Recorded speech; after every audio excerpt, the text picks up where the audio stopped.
ಕೆಲವು ದಿನಗಳ ಹಿಂದೆ ಕರ್ನಾಟಕದ ಚಿಕ್ಕಬಳ್ಳಾಪುರ ಜಿಲ್ಲೆ ಹತ್ರ ಒಬ್ಬ ಪಾಕಿಸ್ತಾನದ ಮೂಲದ ವ್ಯಕ್ತಿ ಅನುಮಾನಾಸ್ಪದವಾಗಿ ಪತ್ತೆಯಾಗಿದ್ದ ಘಟನೆ ಭದ್ರತಾ ಸಂಸ್ಥೆಗಳ ಗಮನ ಸೆಳೆದಿದೆ. ಅವನು ನಕಲಿ ಗುರುತು ಬಳಸಿ ಭಾರತದಲ್ಲಿ ವಾಸ ಮಾಡ್ತಾ ಇದ್ನ? ಅವನ ಸಂಪರ್ಕ ಯಾರ ಜೊತೆ ಇತ್ತು? ಅವನು ಕೇವಲ ಒಬ್ಬನೇನ ಅಥವಾ ಒಂದು ದೊಡ್ಡ ನೆಟ್ವರ್ಕ್ನ ಒಂದು ಸಣ್ಣ ಭಾಗನ? ಈ ಎಲ್ಲಾ ಪ್ರಶ್ನೆಗಳಿಗೂ ಇಂದು ತನಿಖೆ ನಡೀತಾ ಇದೆ. ಇದು ಕೇವಲ ಒಬ್ಬ ವ್ಯಕ್ತಿಯ ಬಂಧನ ಸುದ್ದಿ ಮಾತ್ರನಾ, ಅಥವಾ ಇದು ಹಿಂದೆ ಒಂದೊಂದು ದೊಡ್ಡ ಸೆಕ್ಯೂರಿಟಿ ಚಾಲೆಂಜ್ ಇದೆನಾ? ಮೊದಲಿಗೆ ಇಲ್ಲೊಂದು ವಿಷಯ ಸ್ಪಷ್ಟವಾಗಿದೆ. ಒಬ್ಬ ವ್ಯಕ್ತಿ ಪಾಕಿಸ್ತಾನದ ಪ್ರಜೆ ಅನ್ನೋದ್ರಿಂದಲೇ ಅವನು ಸ್ಪೈ ಅಥವಾ ಟೆರರ್ ಆಪರೇಟಿವ್ ಅಂತ ಹೇಳೋದಕ್ಕೆ ಸಾಧ್ಯ ಇಲ್ಲ. ಅದು ತನಿಖಾ ಸಂಸ್ಥೆಗಳು ಸಾಕ್ಷ್ಯಾಧಾರಗಳೊಂದಿಗೆ ನಿರ್ಧರಿಸಬೇಕಾದಂತ ಒಂದು ವಿಷಯ. ಇಂತಹ ಪ್ರಕರಣಗಳು ಒಂದು ದೊಡ್ಡ ಪ್ರಶ್ನೆಯನ್ನು ಎತ್ತುತ್ತವೆ. ಇಂದಿನ ದಿನಗಳಲ್ಲಿ ಎಸ್ಪಿಯೋನಾಜ್ ಮತ್ತು ಇಂಟೆಲಿಜೆನ್ಸ್ ಗ್ಯಾದರಿಂಗ್ ಹೇಗೆ ನಡೀತಾ ಇದೆ? ಇಲ್ಲಿ ಒಂದು ವಿಷಯವನ್ನು ನಾವು ಸ್ಪಷ್ಟವಾಗಿ ಅರ್ಥ ಮಾಡ್ಕೊಳ್ಬೇಕು. ಇಂದಿನ ISI ಅಥವಾ ಪಾಕಿಸ್ತಾನದ ಸ್ಪೈ ನೆಟ್ವರ್ಕ್ಸ್ 90ರ ದಶಕದಂತೆ ಪ್ರತಿಯೊಂದು ಮಿಷನ್ಗೂ ಟ್ರೈನ್ಡ್ ಕಮಾಂಡೋಸ್ ಮತ್ತೆ ಫಿದಾನ್ ಟೆರರಿಸ್ಟ್ ಗಳನ್ನ ಭಾರತಕ್ಕೆ ಕಳಿಸೋ ಸ್ಟ್ರಾಟಜಿ ಮೇಲೆ ಮಾತ್ರ ಅವಲಂಬಿತವಾಗಿಲ್ಲ. ಯಾಕಂದ್ರೆ ಅಂತಹ ಏಜೆಂಟ್ಗಳನ್ನ ಭಾರತಕ್ಕೆ ಕಳಿಸೋದು ಈಗ ತುಂಬಾ ರಿಸ್ಕಿ ಆಗಿದೆ. ಮೊದಲಿಗಿಂತ ಇವಾಗ ಬಾರ್ಡರ್ ಸೆಕ್ಯೂರಿಟಿ ಸರ್ವೆಲೆನ್ಸ್ ಹೆಚ್ಚಾಗಿದೆ, ಟೆಕ್ನಾಲಜಿ ಸಪೋರ್ಟ್ ಇದೆ, smart border fencing, facial recognition, digital tracking, mobile intelligence ಇವೆಲ್ಲದರಿಂದ ಟ್ರೈನ್ಡ್ ಫಾರಿನ್ ಆಪರೇಟಿವ್ಸ್ ಅಂಡ್ ಫಿದಾನ್ ಅಟ್ಯಾಕ್ಸ್ ನಂತಹ ಘಟನೆಗಳು ಇವಾಗ ತುಂಬಾನೇ ಕಷ್ಟ ಆಗಿದೆ. ಅದಕ್ಕಾಗಿಯೇ ISI ಮತ್ತೆ ಪಾಕಿಸ್ತಾನ ತಮ್ಮ ಸ್ಟ್ರಾಟಜಿನ ಚೇಂಜ್ ಮಾಡ್ಕೊಂಡಿದ್ದಾರೆ. ಇದೀಗ ಲೋ ಕಾಸ್ಟ್ ಕ್ರಿಮಿನಲ್ ನೆಟ್ವರ್ಕ್ನ ಈ ತರದ ಮಾಡೆಲ್ನ ಹೆಚ್ಚು ಬಳಸಲಾಗ್ತಾ ಇದೆ.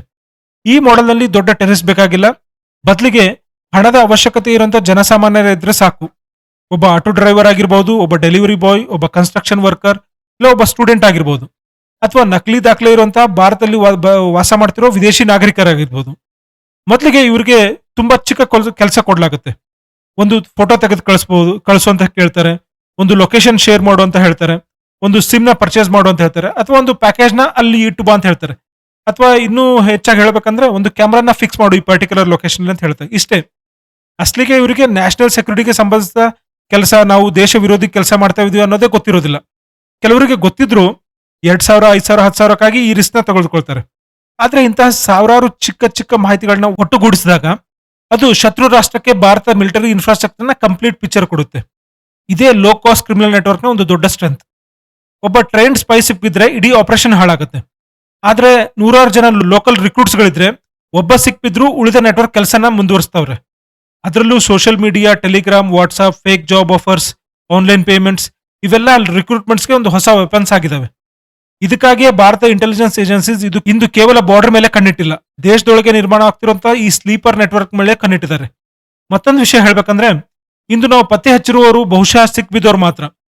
ಆದ್ರೆ ಇಂತಹ ನಕಲಿ ಗುರುತುಗಳೊಂದಿಗೆ ಬೇರೆ ಬೇರೆ ಹೆಸರಲ್ಲಿ ಬೇರೆ ದಾಖಲೆಗಳೊಂದಿಗೆ ಇನ್ನೂ ಎಷ್ಟು ಜನ ಭಾರತದಲ್ಲಿದ್ದಾರೆ ಅದು ದೇವರಿಗೆ ಗೊತ್ತು. ಇವತ್ತು ಎಷ್ಟು ಜನ ಸಾಮಾನ್ಯರಂತೆ ನಮ್ಮ ಮಧ್ಯೆ ಬದುಕ್ತಾ ಇದ್ದಾರೆ ಅನ್ನೋದು ಯಾರಿಗೂ ಖಚಿತವಾಗಿ ಗೊತ್ತಿಲ್ಲ. ಅದಕ್ಕಾಗಿ ಕಳೆದ ವರ್ಷ ಕರ್ನಾಟಕ ಸೇರಿ ದೇಶದ ಹಲವು ಭಾಗಗಳಲ್ಲಿ ನಡೆದಂತಹ ಸ್ಪೈ ನೆಟ್ವರ್ಕ್ ಮತ್ತು ಇಂಟೆಲಿಜೆನ್ಸ್ ಇನ್ಫಿಲ್ಟ್ರೇಷನ್ ಪ್ರಕರಣಗಳು ಭದ್ರತಾ ಸಂಸ್ಥೆಗಳನ್ನ ಆತಂಕ ಹೆಚ್ಚಿಸಿದವೆ. ಕರ್ನಾಟಕದಲ್ಲೂ ಹಲವು ಬಾರಿ ಬಾಂಗ್ಲಾದೇಶಿ ಅಕ್ರಮ ವಲಸಿಗರು, ನಕಲಿ ದಾಖಲೆ ಜಾಲಗಳು ಮತ್ತು ಶಂಕಿತ ವಿದೇಶಿ ಸಂಪರ್ಕಗಳ ವಿರುದ್ಧ NIA, IB ಅಂಡ್ ATS ಮತ್ತು ರಾಜ್ಯ ಪೊಲೀಸ್ ದೊಡ್ಡ ಮಟ್ಟದ ಆಪರೇಷನ್ಸ್ ನಡೆಸಿದವೆ. ಪ್ರತಿ ಪ್ರಕರಣವೂ ISIಗೆ ಸಂಬಂಧಪಟ್ಟದ್ದೇ ಆಗಿರಬೇಕು ಅನ್ನೋದು ಸರಿಯಲ್ಲ. ಆದ್ರೆ ಪ್ರತಿಯೊಂದು ಪ್ರಕರಣವೂ ಒಂದು ವಾರ್ನಿಂಗ್ ಕೊಡುತ್ತೆ. ಇಲ್ಲಿ ಶತ್ರು ಇವತ್ತು ಗನ್ ಹಿಡ್ಕೊಂಡು ಬರೋದಿಲ್ಲ. ಕೆಲವೊಮ್ಮೆ ಆಧಾರ್ ಕಾರ್ಡ್ ಹಿಡ್ಕೊಂಡು ಬರ್ಬೋದು, ಕೆಲವೊಮ್ಮೆ ಫೇಕ್ ಐಡೆಂಟಿಟಿ ಹಿಡ್ಕೊಂಡು ಬರ್ಬೋದು, ಇನ್ನೊಮ್ಮೆ ನಮ್ಮದೇ ಮೊಬೈಲ್ ನೆಟ್ವರ್ಕ್, ನಮ್ಮದೇ ಸಿಮ್ ಕಾರ್ಡ್, ನಮ್ಮದೇ ಲೋಕಲ್ ಕಾಂಟ್ಯಾಕ್ಟ್ಸ್ ನ ಬಳಸ್ಕೊಂಡು ಕೆಲಸ ಮಾಡ್ತಾನೆ. ಹಾಗಾದ್ರೆ ಈ ವಿಷಯವನ್ನ ನಿಮ್ಮ ಮುಂದೆ ಇಡಬೇಕಾದ್ರೆ ನನಗೆ ಇದೇ ವರ್ಷ ದೆಹಲಿಯ ಆಟೋ ಡ್ರೈವರ್ ರಮೇಶ್ ಕುಮಾರ್ನ ಇನ್ಸಿಡೆಂಟ್ ಗಮನಕ್ಕೆ ಬರುತ್ತೆ. ಹೇಗೆ ಅವನ ಒಂದು ಸ್ಮಾಲ್ ಇನ್ಸ್ಟಿಂಕ್ಟ್, ಒಂದು ಸಣ್ಣ ಅನುಮಾನ ಭಾರತ ಇತಿಹಾಸದಲ್ಲಿ ಅತ್ಯಂತ ಡೇಂಜರಸ್ ಸ್ಪೈ ನೆಟ್ವರ್ಕ್ಸ್ ಗಳಲ್ಲಿ ಒಂದನ್ನು ಬಯಲಿಗೆಳೆದಿತ್ತು ಅನ್ನೋ ವಿಚಾರ ಇಲ್ಲಿ ರೋಚಕ ಸಂಗತಿ. ಒಬ್ಬ ಸಾಮಾನ್ಯ ಆಟೋ ಡ್ರೈವರ್ನ ಅಬ್ಸರ್ವೇಷನ್ ಹೇಗೆ ಆಪರೇಷನ್ ನಜರ್ ಅನ್ನೋ ಒಂದು ಮಾಸ್ಟರ್ ಪ್ಲಾನ್ ಅನ್ನೇ ಹಾಳು ಮಾಡಿತ್ತು ಅನ್ನೋದು ತುಂಬಾ ಕೌತುಕದ ವಿಷಯ. ಅದು ಮಾರ್ಚ್ 24, 2026 ದೆಹಲಿ ರಾತ್ರಿ 11 ಗಂಟೆ. ಡೆಲ್ಲಿ ಔಟ್ಸ್ಕರ್ಟ್ ಗಾಜಿಯಾಬಾದ್ನ ಕೌಶಂಬಿ ಏರಿಯಾದ ಒಂದು ಕಿರಿದಾದ ಗಲ್ಲಿಯಲ್ಲಿ ಇದ್ದಕ್ಕಿದ್ದಂತೆ 10ಕ್ಕೂ ಹೆಚ್ಚು ವೆಹಿಕಲ್ಸ್ ಬಂದು ನಿಲ್ತವೆ. ವೆಹಿಕಲ್ಸ್ ನಿಂದ ಕಮಾಂಡೋಸ್ ಕೈಯಲ್ಲಿ ಒಂದು ವೆಪನ್ಸ್ ಹಿಡ್ಕೊಂಡು ಕೆಳಗಿಳಿತಾರೆ ಮತ್ತು ಗಾಜಿಯಾಬಾದ್ನ ಉತ್ತರ ಪ್ರದೇಶದ DGP ಕೂಡ ಈ ಆಪರೇಷನ್ ನ ಆಫೀಸ್ ಇಂದ ಅಬ್ಸರ್ವ್ ಮಾಡ್ತಾ ಇರ್ತಾರೆ. ಇದೇ ಸಮಯಕ್ಕೆ ಈ ವಿಷಯ UP chief minister Yogi Adityanath ಅವರಿಗೆ ಮುಟ್ಟಿತ್ತು ಮತ್ತು ಕ್ಷಣದ ಮಾಹಿತಿಯನ್ನ ಕೂಡ ಅವ್ರ CM ಆಫೀಸ್ ಮತ್ತೆ ಡೆಲ್ಲಿ ಇಂಟೆಲಿಜೆನ್ಸ್ ಬ್ಯೂರೋ ಆಫೀಸ್ಗೆ ಹೋಗ್ತಾ ಇತ್ತು. ಒಂದೇ ಸಮಯಕ್ಕೆ ಗಲ್ಲಿ 2 ಕಡೆಯಿಂದ ಆ ಮನೆಯನ್ನ ಕಮಾಂಡೋಸ್ ಸುತ್ತುವರಿತಾರೆ. ಒಂದು ಮನೆಯ ಬಾಗಿಲನ್ನ ಬಲವಂತವಾಗಿ ಒಡೆದು ಒಳಗೆ ನುಗ್ತಾರೆ. ಒಳಗಿಂದ ಒಂದು ಕಿರಿಚಾಟದ ಶಬ್ದ ಕೇಳಿಸುತ್ತೆ. ಕೆಲವೇ ನಿಮಿಷಗಳಲ್ಲಿ ಕೈಗೆ ಹ್ಯಾಂಡ್ ಕಪ್ಸ್ ಹಾಕಿಸಿಕೊಂಡ ಒಬ್ಬ ಮಹಿಳೆಯನ್ನ ಹೊರಗೆ ಕರ್ಕೊಂಡು ಬರ್ತಾರೆ ಇವರು. ಆಕೆ ಹೆಸರು ಮೀರಾ ಪ್ರಜಾಪತಿ. ವೃತ್ತಿಯಲ್ಲಿ ಇವಳು ಒಬ್ಳು ಆಟೋ ರಿಕ್ಷಾ ಡ್ರೈವರ್, ಅಂದ್ರೆ ಈ ಆಟೋ ರಿಕ್ಷಾ ಡ್ರೈವರ್ ಮೂಲತಃ ಮಥುರಾ ನಿವಾಸಿ. ನೋಡೋದಕ್ಕೆ ತುಂಬಾ ಸಾಮಾನ್ಯವಾದಂತ ಮಹಿಳೆ. ಆದ್ರೆ ಆಕೆಯ ಮೊಬೈಲ್ ಫೋನ್ನಲ್ಲಿ ಸಿಕ್ಕಿಬಿದಂತ ಮಾಹಿತಿ ಇಡೀ ಐಬಿಯನ್ನೇ ಬೆಚ್ಚಿ ಬೀಳಿಸುವಂತೆ ಮಾಡಿತ್ತು. ಆದ್ರೆ ಇನ್ನೊಂದ್ ಕಡೆ ಅದು ದೊಡ್ಡ ಶಾಕ್ ಏನಂದ್ರೆ ಆಕೆಯನ್ನ ಹಿಡಿಯಲು ಸಹಾಯ ಮಾಡಿದವನು ಯಾವ ದೊಡ್ಡ ಇಂಟೆಲಿಜೆನ್ಸ್ ಆಫೀಸರ್ ಕೂಡಲ್ಲ, ಯಾವ ರಾ ಏಜೆಂಟ್ ಕೂಡಲ್ಲ. ಅವನು common man auto driver Ramesh Kumar. ಈಗ ಹುಟ್ಟೋ ಪ್ರಶ್ನೆ ಏನಂದ್ರೆ ದೆಹಲಿ ಇಂಟೆಲಿಜೆನ್ಸ್ ಏಜೆನ್ಸಿ ಕಾಣದಿದ್ದ ಇಂಥ ವಿಷಯ ಈ ರಮೇಶ್ ಕುಮಾರ್ಗೆ ಹೇಗೆ ಕಾಣಿಸಿತ್ತು? ಈ ಪ್ರಶ್ನೆಗೆ ಉತ್ತರ ಈ ಸಂಪೂರ್ಣ ಕಥೆಯೊಳಗೆ ಅಡಗಿದೆ. ಅದು ಡಿಸೆಂಬರ್ 2025. ರಾಗೆ ನಿರಂತರವಾಗಿ ಇನ್ಪುಟ್ ಬರ್ತಾ ಇತ್ತು. ಐಎಸ್ಐ ಭಾರತದಲ್ಲಿ ತನ್ನ ಸ್ಪೈ ನೆಟ್ವರ್ಕ್ ನ ಆಕ್ಟಿವೇಟ್ ಮಾಡೋದಕ್ಕೆ ತುಂಬಾ ಡೇಂಜರಸ್ ಆದಂತಹ ಒಂದು ಮೆಥಡ್ ನ ಹುಡುಕಿದೆ ಅನ್ನೋ ಮಾಹಿತಿ ಸಿಗ್ತಾ ಇತ್ತು. ಮೊದಲು ಐಎಸ್ಐ ಏಜೆಂಟ್ಸ್ ದೊಡ್ಡ ದೊಡ್ಡ ನಗರಗಳಲ್ಲಿ ಬಾಡಿಗೆ ಮನೆ ತೆಗೆದುಕೊಂಡಿರ್ತಾ ಇದ್ರು, ತಮ್ಮ ಕೆಲಸವನ್ನ ತಾವೇ ಮಾಡ್ತಾ ಇದ್ರು. ಆದ್ರೆ ಈ ಬಾರಿ ಅವರು ಟಾರ್ಗೆಟ್ ಮಾಡಿದ್ದು ಸಾಮಾನ್ಯ ಜನರನ್ನ, ಬಡವರು, ಕಷ್ಟದಲ್ಲಿದ್ದವರು, ಹಣದ ಅವಶ್ಯಕತೆ ಇರುವವರು ಮತ್ತು ತಾವು ಯಾವ ದೊಡ್ಡ ಗೇಮ್ ನ ಭಾಗವಾಗುತ್ತೇವೆ ಅನ್ನೋದು ಗೊತ್ತಿಲ್ಲದೆ ಇರೋ ಜನರನ್ನ. ಈ ನೆಟ್ವರ್ಕ್ ನಲ್ಲಿ ಅತ್ಯಂತ ಚಾಣಾಕ್ಷ ಕ್ಯಾರೆಕ್ಟರ್ ಒಬ್ಬ ಮಹಿಳೆ ಈ ರಿಕ್ಷಾ ಓಡಿಸಿದಂತ ಮೀರಾ ಪ್ರಜಾಪತಿ. ವಯಸ್ಸು ಕೇವಲ 30 ವರ್ಷ. ಪ್ರತಿದಿನ ಬೆಳಗ್ಗೆ ಈ ರಿಕ್ಷಾ ತೆಗೆದುಕೊಂಡು ಹೊರಡೋದೇ ಅವಳ ರೊಟೀನ್. ಆದ್ರೆ ಅವಳು ಪ್ರಯಾಣಿಕರನ್ನ ಕರೆದೊಯ್ಯಲು ಹೊರಡ್ತಾ ಇರಲಿಲ್ಲ. ಅವಳ ನಿಜವಾದ ಕೆಲಸ ಡೇಟಾ ಕಲೆಕ್ಟ್ ಮಾಡೋದು. ದೆಹಲಿಯ ಕಂಟೋನ್ಮೆಂಟ್ ಹೊರಗೆ ಎಷ್ಟು ಮಿಲಿಟರಿ ಟ್ರಕ್ಸ್ ನಿಂತಿದ್ದಾವೆ, ಸೋನಿಪತ್ ರೈಲ್ವೆ ಸ್ಟೇಷನ್ ಅಲ್ಲಿ ಯಾವ ಸಮಯಕ್ಕೆ ಎಷ್ಟು ಸೆಕ್ಯೂರಿಟಿ ಇರುತ್ತೆ, ಯಾವ ರಸ್ತೆಯಿಂದ ಯಾವ ಗಲ್ಲಿಯಿಂದ ಆರ್ಮಿ ವೆಹಿಕಲ್ಸ್ ಹೋಗ್ತವೆ, ಎಷ್ಟು ಗಂಟೆಗೆ ಹೋಗ್ತವೆ, ಈ ಎಲ್ಲಾ ಮಾಹಿತಿಯನ್ನ ಅವಳು ವಾಟ್ಸ್ಆಪ್ ಮೂಲಕ ಒಂದು ನಂಬರ್ಗೆ ಕಳಿಸ್ತಾ ಇದ್ಲು. ಆ ನಂಬರ್ ಪಾಕಿಸ್ತಾನ್ದು. ಆದ್ರೆ ಈ ಕೆಲಸದಲ್ಲಿ ಮೀರಾ ಒಬ್ಳೇ ಇರಲಿಲ್ಲ. ಈ ಸಂಪೂರ್ಣ ನೆಟ್ವರ್ಕ್ ಅನ್ನ ಹ್ಯಾಂಡಲ್ ಮಾಡ್ತಿದ್ದವರು ಮೂವರು: ಸುಹೇಲ್ ಮಲ್ಲಿಕ್, ನೌಶಾದ್ ಅಲಿ ಮತ್ತು ಸಮೀರ್ ಅಲಿಯಾಸ್ ಶೂಟರ್. ಈ ಮೂವರು ಪಾಕಿಸ್ತಾನದಿಂದಲೇ ಆಪರೇಟ್ ಮಾಡ್ತಾ ಇದ್ರು. ಆದ್ರೆ ಭಾರತದಲ್ಲಿ ಇವರಿಗೆ ಏಜೆಂಟ್ಸ್ ಕೂಡ ಇದ್ರು, ಫೀಲ್ಡ್ ಏಜೆಂಟ್ಸ್ ಕೂಡ ಇದ್ರು. ಆ ಏಜೆಂಟ್ಸ್ ಎಷ್ಟು ಸಾಮಾನ್ಯ ಜನರಾಗಿದ್ರು ಅಂದ್ರೆ ಅವರ ಮೇಲೆ ಯಾರಿಗೂ ಅನುಮಾನ ಕೂಡ ಬರ್ತಾ ಇರಲಿಲ್ಲ. ಒಬ್ನು ಕಿರಾಣಾ ಸ್ಟೋರ್ ನಡೆಸ್ತಾ ಇದ್ದ, ಇನ್ನೊಬ್ಬ ತರಕಾರಿ ಮಾರ್ತಾ ಇದ್ದ, ಮತ್ತೊಬ್ಳು ಈ ರಿಕ್ಷಾ ಓಡಿಸುವಂತ ಮಹಿಳೆ ಮೀರಾ ಪ್ರಜಾಪತಿ. ಇವರೆಲ್ಲರ ಕೈಯಲ್ಲಿ ಸೋಲಾರ್ ಪವರ್ಡ್ ಸಿಸಿಟಿವಿ ಕ್ಯಾಮ್ರಾಸ್ ಇತ್ತು. ಆ ಚಿಕ್ಕ ಕ್ಯಾಮ್ರಾಗಳನ್ನ ಗೋಡೆಗೆ ಫಿಕ್ಸ್ ಮಾಡೋಕೆ ಕೇವಲ 5 ನಿಮಿಷ ಸಾಕಾಗ್ತಿತ್ತು. ಈ ಎಲ್ಲಾ ಕ್ಯಾಮ್ರಾಗಳು ಸಿಮ್ಗೆ ಕನೆಕ್ಟ್ ಆಗಿದ್ದು, ಅಂದ್ರೆ ಕ್ಯಾಮ್ರಾ ಇಂದ ಲೈವ್ ಸ್ಟ್ರೀಮಿಂಗ್ ನೇರವಾಗಿ ನಡೀತಾ ಇತ್ತು ಪಾಕಿಸ್ತಾನದಲ್ಲೇ ಕೂತು. ದೆಹಲಿಯ ಕಂಟೋನ್ಮೆಂಟ್ ಹತ್ರ ಒಂದು ಸಾಕಿದಂತ ಒಂದು ಕ್ಯಾಮ್ರಾ ಬರೋಬ್ಬರಿ 18 ದಿನಗಳ ಕಾಲ ನೇರವಾಗಿ ಪಾಕಿಸ್ತಾನಕ್ಕೆ ಲೈವ್ ಫೀಡ್ ಕಳಿಸ್ತಾ ಇತ್ತು. 18 ದಿನ ಆದ್ರೂ ಅದರ ಬಗ್ಗೆ ಯಾರಿಗೂ ಸುಳಿವೇ ಸಿಕ್ಕಿರ್ಲಿಲ್ಲ. ಈ ಸಂಪೂರ್ಣ ನೆಟ್ವರ್ಕ್ ನ ನಿಜವಾದ ಉದ್ದೇಶ ಕೇವಲ ಸ್ಪೈಯಿಂಗ್ ಅಥವಾ ಜಾಸೂಸಿ ಮಾಡೋದು ಮಾತ್ರ ಇರಲಿಲ್ಲ. ಐಎಸ್ಐ ಇದಕ್ಕಿಂತಲೂ ದೊಡ್ಡ ಅಟ್ಯಾಕ್ ಮಾಡೋದಕ್ಕೆ ತಯಾರಿ ನಡೆಸ್ತಾ ಇತ್ತು. ದೆಹಲಿಯಿಂದ ಜಮ್ಮುವರೆಗಿನ ರೈಲ್ವೆ ಕಾರಿಡಾರ್ಸ್ ನಲ್ಲಿ 50ಕ್ಕೂ ಹೆಚ್ಚು ಲೊಕೇಶನ್ಗಳಲ್ಲಿ ಇಂಥ ಕ್ಯಾಮ್ರಾಗಳನ್ನ ಅಳವಡಿಸೋ ಪ್ಲಾನ್ ಇವರದಾಗಿತ್ತು.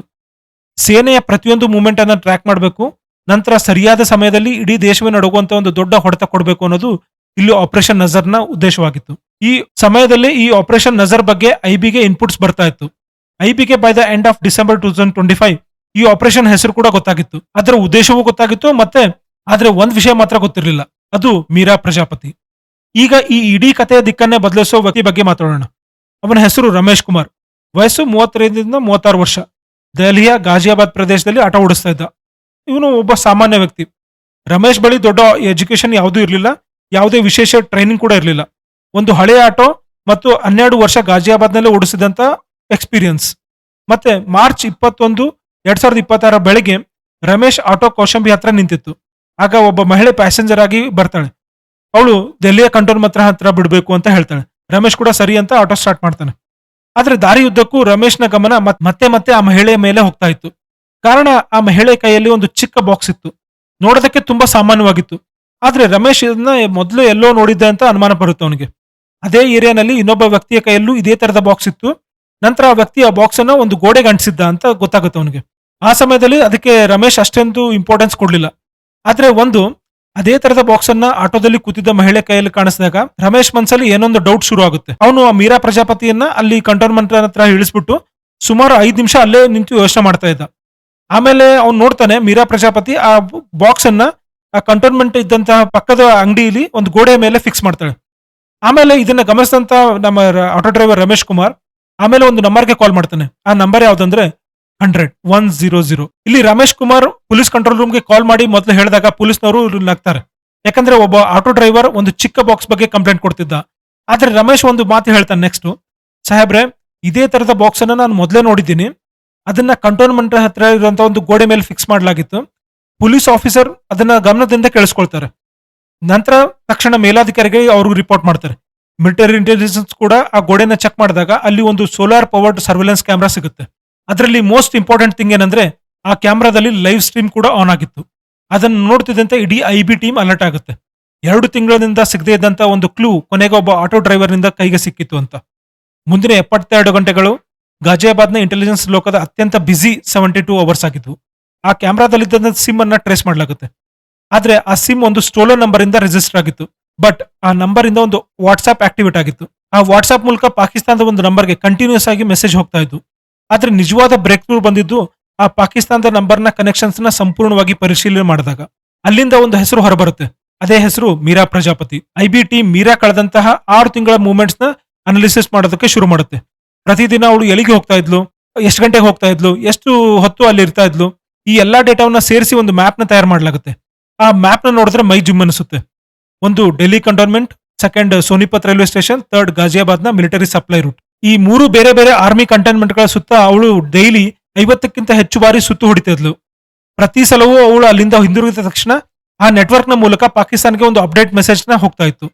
ನಂತರ ಮೀರಾ ಫೋನ್ ನ ಫೊರೆನ್ಸಿಕ್ ಇನ್ವೆಸ್ಟಿಗೇಷನ್ ನಡೆಸಿದಾಗ ದೊಡ್ಡ ಶಾಕ್ ಎದುರಾಯಿತು. ಅವಳ ಫೋನ್ ನಲ್ಲಿ 450ಕ್ಕೂ ಹೆಚ್ಚು ಫೈಲ್ ಸಿಕ್ಕಿದಾವೆ. ಆ ಎಲ್ಲಾ ಫೈಲ್ಸ್ ಈಗಾಗಲೇ ಪಾಕಿಸ್ತಾನದ ಒಂದು ಸರ್ವರ್ಗೆ ಅಪ್ಲೋಡ್ ಆಗಿದಾವೆ. ಆ ಫೈಲ್ಸ್ ನಲ್ಲಿ ಏನಿತ್ತು ಗೊತ್ತಾ?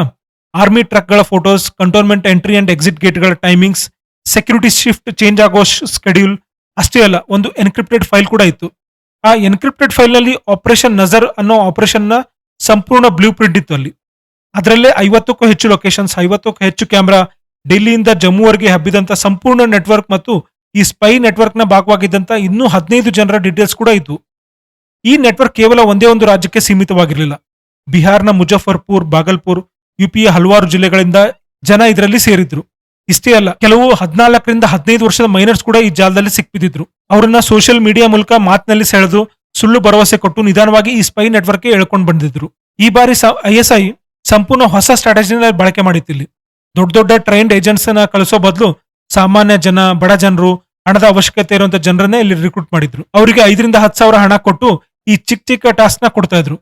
ಆ ಟಾಸ್ಕ್ ಗಳ ಮೂಲಕ ಒಬ್ಬ ಟ್ರೈನ್ಡ್ ಏಜೆಂಟ್ಸ್ ಕೂಡ ಇಷ್ಟು ಸುಲಭವಾಗಿ ಮಾಡಲಾಗದಂತ ಕೆಲಸಗಳನ್ನ ಅವರ ಕೈಯಿಂದ ಮಾಡಿಸ್ಕೊಳ್ತಾ ಇದ್ರು.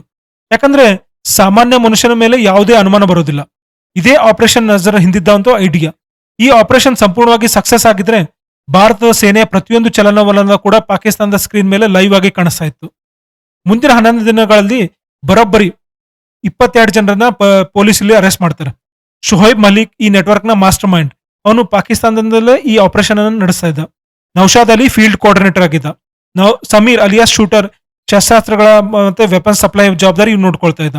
ಮತ್ತೆ ಮೀರಾ ವಾಸ್ತವದಲ್ಲಿ ಇವಳು ಐಎಸ್ಐ ಕಣ್ಣಾಗಿ ಕೆಲಸ ಮಾಡ್ತಾ ಇದ್ಲು. ಈ ತರದ crucial operation next day morning ಯಾವ ನ್ಯೂಸ್ ಪೇಪರ್, ಯಾವ ಮೀಡಿಯಾನಲ್ಲಿ ಪಬ್ಲಿಷ್ ಆಗಲಿಲ್ಲ. ಯಾವ ಟಿವಿ ಚಾನಲ್ಸ್ ನಲ್ಲೂ ಬ್ರೇಕಿಂಗ್ ನ್ಯೂಸ್ ಓಡಲಿಲ್ಲ. ಯಾವ ಪ್ರೆಸ್ ಕಾನ್ಫರೆನ್ಸ್ ಕೂಡ ನಡೆದಿಲ್ಲ. ಈ ಆಪರೇಷನ್ ಅಲ್ಲಿ ಭಾಗಿಯಾದಂತ ಐಬಿ ಆಫೀಸರ್ಸ್ಗೆ ಮತ್ತೆ ಇಂಡಿಯನ್ ಫೀಲ್ಡ್ ಏಜೆಂಟ್ಸ್ಗೆ ಯಾವುದೇ ಮೆಡಲ್ ಕೂಡ ಸಿಗ್ಲಿಲ್ಲ. ನೆಕ್ಸ್ಟ್ ಈ ಆಪರೇಷನ್ ನ ಎಲ್ಲಾ ಕ್ರೆಡಿಟ್ಸ್ ಗಾಜಿಯಾಬಾದ್ ಪೊಲೀಸ್ಗೆ ಹೋಗುತ್ತೆ. ಮತ್ತು ನೆಕ್ಸ್ಟ್ ನಮ್ಮ ಆಟೋ ಡ್ರೈವರ್ ರಮೇಶ್, ಗಾಜಿಯಾಬಾದ್ ಪೊಲೀಸರು ಅವನಿಗೆ ಕೊಟ್ಟಿದ್ದು ಒಂದು ಸಿಂಪಲ್ ಧನ್ಯವಾದ ಮಾತ್ರ. ಯಾವುದೇ ರಿವಾರ್ಡ್ ಇಲ್ಲ, ಯಾವುದೇ ಮೆಡಲ್ ಇಲ್ಲ, ಯಾವ ನ್ಯೂಸ್ ಪೇಪರ್ನಲ್ಲೂ ಅವನ ಹೆಸರು ಕೂಡ ಪಬ್ಲಿಷ್ ಆಗಲಿಲ್ಲ. ಮತ್ತೆ ನಮ್ಮ ಮುಂದಿನ ವಿಡಿಯೋದಲ್ಲಿ ಸಿಗೋಣ. ವಿಡಿಯೋ ಇಷ್ಟ ಆದರೆ ಲೈಕ್ ಮಾಡಿ, ಶೇರ್ ಮಾಡಿ. ಇಂತಹ ಡೀಪ್ ಜಿಯೋ ಪೊಲಿಟಿಕಲ್ ಅನಾಲಿಸಿಸ್ಗಾಗಿ ಮತ್ತು ಕೋರ್ಟ್ ಆಪರೇಷನ್ ಡೀಟೇಲ್ಸ್ಗಾಗಿ ನಮ್ಮ ಚಾನಲ್ ಅನ್ನು ತಪ್ಪದೇ ಸಬ್ಸ್ಕ್ರೈಬ್ ಮಾಡಿ. ಧನ್ಯವಾದಗಳು.